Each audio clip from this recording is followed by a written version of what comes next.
നമസ്കാരം, ഞാൻ doctor action Kiran. ത്രിദേവ് പ്രൊഡക്ഷൻ്റെ ബാനറിൽ നിർമ്മിച്ച ആത്മസഹയുടെ പ്രൊഡ്യൂസറാണ്. കഴിഞ്ഞ ഫെബ്രുവരി 28 നമ്മുടെ തിയേറ്ററുകളിൽ എത്തിയിട്ടുണ്ട്. ഇത് നല്ല റിവ്യൂസോടെ മുന്നേറിക്കൊണ്ടിരിക്കുന്നു.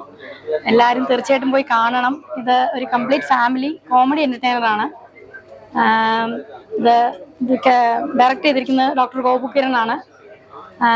മിനി സ്ക്രീനിലും ബിഗ് സ്ക്രീനിലുമായിട്ടുള്ള നിറയെ ആർട്ടിസ്റ്റുകളുണ്ട് ഇതിൽ അഭിനയിച്ചിട്ടുള്ളവർ. ഇതൊരു നല്ലൊരു കുടുംബ ചിത്രമാണ്. നല്ലൊരു ബന്ധത്തിൻ്റെ ആഴം ഇതെല്ലാം പറയുന്നൊരു നല്ലൊരു കുടുംബ ചിത്രമാണ്. നല്ലൊരു രാഷ്ട്രീയ നേതാവ്, നമ്മുടെ സമൂഹത്തിലുള്ള ഒരു സാധാരണ ഒരു കഥ, എല്ലാവർക്കും നമുക്കെല്ലാം മനസ്സിലാക്കാൻ പറ്റുന്ന ഒരു കഥയാണ്. തീർച്ചയായിട്ടും എല്ലാവരും കാണണം, കണ്ട അഭിപ്രായം പറയണം. നന്ദി, നമസ്കാരം. എൻ്റെ പേര് ഗോപുകിരൺ സദാശിവൻ. ആത്മസഹോ എന്ന് പറയുന്ന സിനിമയുടെ സംവിധായകനാണ്. എൻ്റെ ഭാര്യയാണ് ഈ സിനിമ നിർമ്മിച്ചിരിക്കുന്നത് ത്രിദേവ് പ്രൊഡക്ഷൻസിൻ്റെ ബാനറിൽ. ഇപ്പോൾ കഴിഞ്ഞ ഈ ഫെബ്രുവരി 28 സിനിമ റിലീസ് ചെയ്തിരിക്കുന്നത്. ഇത് കംപ്ലീറ്റ് കോമഡി ഫാമിലി എൻ്റർടൈനറാണ്.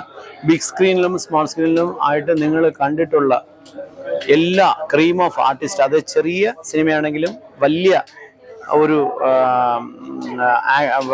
തോതിലുള്ള ആക്ടേഴ്സ് അണിനിരക്കുന്ന ഒരു സിനിമയാണ് ആത്മസഹോ എന്ന സിനിമ. ഇപ്പൊ വരുന്ന റിവ്യൂസ് എല്ലാം വളരെ കണ്ട ആൾക്കാരും ഞങ്ങൾ തിയേറ്ററിൽ പോയി കണ്ടതിന് ശേഷം ഞങ്ങളടുത്ത് നേരിട്ട് പറഞ്ഞ കാര്യങ്ങളും വെച്ച് പറയുകയാണ്. ഇതൊരു മുഴുനീള ഇരുന്ന് എൻജോയ് ചെയ്ത് സ്ട്രെസ് ഫ്രീ ആയിട്ട് കാണാൻ പറ്റുന്ന ഒരു കോമഡി മൂവിയും കൂടിയാണ് ആത്മസഹോ. അപ്പോൾ എല്ലാവരും തീർച്ചയായിട്ടും നിങ്ങളുടെ സഹകരണം വളരെ ഇമ്പോർട്ടൻ്റ് ആണ്. നിങ്ങൾ എല്ലാവരും തിയേറ്ററിൽ പോയിട്ട് ഈ സിനിമ കാണണം, വിജയിപ്പിക്കണം.